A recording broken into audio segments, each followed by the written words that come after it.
Le film commence avec Deadpool qui va venir désacraliser la fin de Logan en déterrant son cadavre, car il pensait qu'il était encore en vie, sauf que là, il est bien mort. Mais ensuite il y a les agents de la TVA qui ont débarqué, et on va avoir le droit à une superbe scène de combat sur la musique Bye Bye Bye. Et peut-être que j'ai regardé cette scène 10 fois de suite, peut-être que je suis un peu accro, mais oui.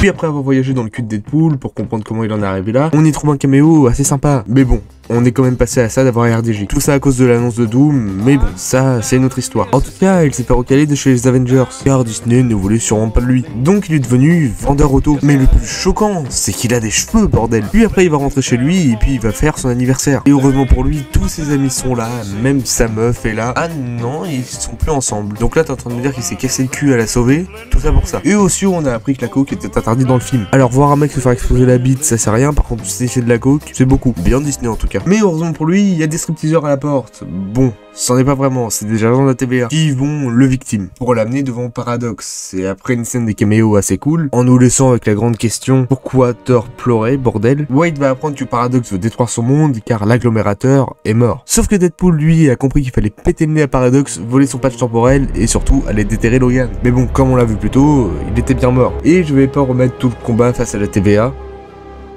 Bon ok, je vous en mets une petite scène.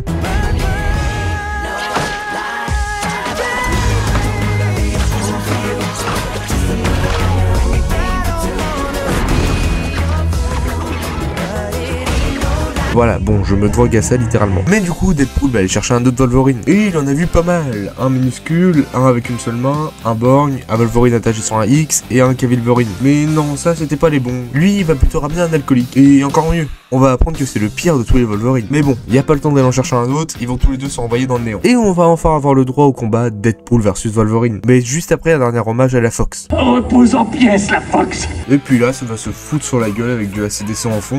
Mais le combat va être vite arrêté à cause de Captain America. Putain, je pensais qu'il reprendrait pas son rôle, c'est ouf. Ah c'est pas lui. C'est quand même ouf. Par contre, la torche humaine, 20 ans après, ils vont faire quelque chose de ouf. Un combat, genre il va défoncer tout le monde avec son feu.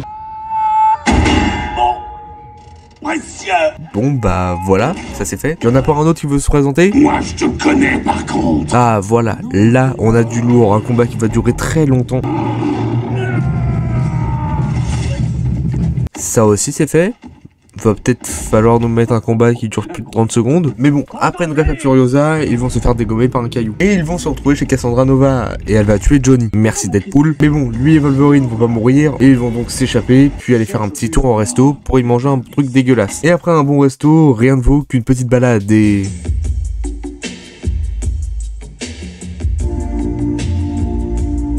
Ils vont tomber sur un superbe chien que Wade va vite apprécier. Mais bon, évidemment, elle est pas seule, elle est accompagnée de Nicepool, un Deadpool vegan et féministe. Qui va être cool car il va quand même leur prêter une voiture. Et c'est Wolverine qui va conduire la voiture. J'aurais peut-être fait l'inverse, moi, je sais pas pourquoi. Des griffes pointues dans un volant, ça fait peut-être pas le taf. Mais de toute façon, on s'en bat les couilles parce que ils vont encore s'engueuler. Et Wolverine va sortir une de ses phrases à Deadpool. Je l'ai encore en plein milieu du cœur, même moi, m'a fait mal. Sérieux, tu devrais avoir honte. Tu t'étonnes que les Avengers t'aient refusé ou les X-Men alors qu'ils prennent n'importe qui. Enfin, t'es quoi? T'es ridicule, t'es immature. Tu dois avoir 2 ans d'âge mental. J'ai jamais vu un pareil connard. Un bouffon narcissique et pitoyable comme toi. J'en ai jamais rencontré de toute mon existence et c'est pas rien parce que moi j'ai vécu 2 putains de siècles. Et je te dis autre chose. Cette bonne femme toute chauve avait raison, tu le sauveras jamais, ton monde de merde. T'as même pas été foutu de sauver ton couple avec une simple stripteaseuse.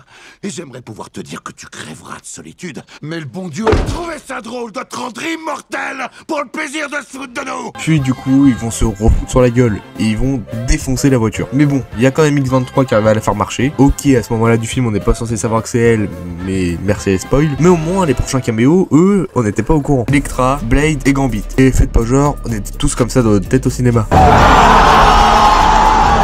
Et ensemble, ils vont décider de prendre la voiture éclatée et de faire exploser Ant-Man. Mais bon, passons quand même à cette putain de scène de bataille. Avec ce plan sur la voiture et tous les héros. Oh putain, elle était bien. Et surtout, on va avoir le droit à un combat centré sur chaque héros. Quand je dis chaque héros, je parle de Blade, Elektra et Gambit. Et ça aurait pu en faire jouer plus d'un. Mais bon, ensuite Deadpool et Logan retournent dans leur univers. Oui, j'ai zappé toute la partie avec Cassandra, mais comment vous dire qu'elle pète un peu les couilles. Si je vous la résumer, Cassandra a fait du doigtage de cerveau à Wolverine, Deadpool lui a mis le casque du feu sur la tête, Pyro lui a tiré 3 balles dans le torse, et il s'est fait victime. Mais bon, du coup je disais, ils arrivent au métro, ils arrêtent Paradox, sauf qu'il y a Cassandra qui arrive par un portail et qui va prendre possession de Paradox. Elle va envoyer Deadpool et Wolverine dans le décor, puis elle aussi elle va prendre possession de la machine pour détruire leur univers. Ouh, ça c'était la partie sérieuse, maintenant on passe au Deadpool.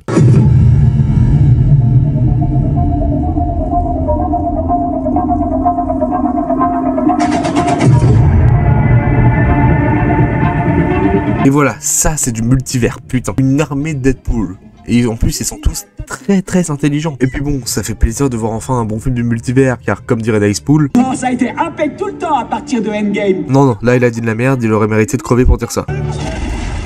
Ah, bah il est vraiment mort. Bon bah au moins il a servi de bon bouclier à Deadpool. Mais comment vaincre cette armée de Deadpool? Moi je me demande bien. Et bah tout simplement en mettant enfin son masque à Wolverine qu'on attend depuis 20 ans. Et on va avoir le droit à un combat sur une super musique de Madonna. Et l'araignée, je te jure, elle était là-bas, dans la salle des bars. Oui bah écoutez, j'ai pas envie que ma vidéo soit démonétisée, donc ça sera cette musique là, et elle est tout aussi bien. Mais bon, ils ont beau tous les massacrer, ils se régénèrent. Mais un seul Deadpool pour les sauver, et c'est Peter Pool. Et me demandez pas ce qu'ils vont lui faire pendant qu'ils vont descendre dans le métro, c'est pas nos affaires. Puis en descendant dans le métro, Deadpool et Logan vont apprendre que l'un d'entre eux doit se sacrifier pour arrêter la machine. Et c'est donc évidemment Logan, après tant d'années de service, qui va se sacrifier. Moi j'ai rien. Bon, Deadpool lui a mis un gros coup sur la tête et a pris sa place, mais... Je vous rappelle le nom du film, même si on a eu un petit suspense, c'est Deadpool et Wolverine. Mais du coup les deux vont se sacrifier pour sauver le multivers. Et puis du coup, je suis un peu perdu là. Puis après avoir vaincu Cassandra Nova et être revenu entre les morts, parce qu'ils étaient deux et du coup ils ont pu survivre. Vu que la machine c'était pour tuer qu'une personne. Oui, ça j'avoue que c'était un peu débile. Il y a Peter qui va descendre dans le métro et puis il va trouver l'amour. D'une manière assez débile. Et vous êtes canon dans ce costume. J'ai pas fait exprès. Et puis on va avoir le droit à un dernier repas avec tous les héros. Et on va avoir un dernier plan sur ces masques qu'on reverra sûrement dans 3 ans.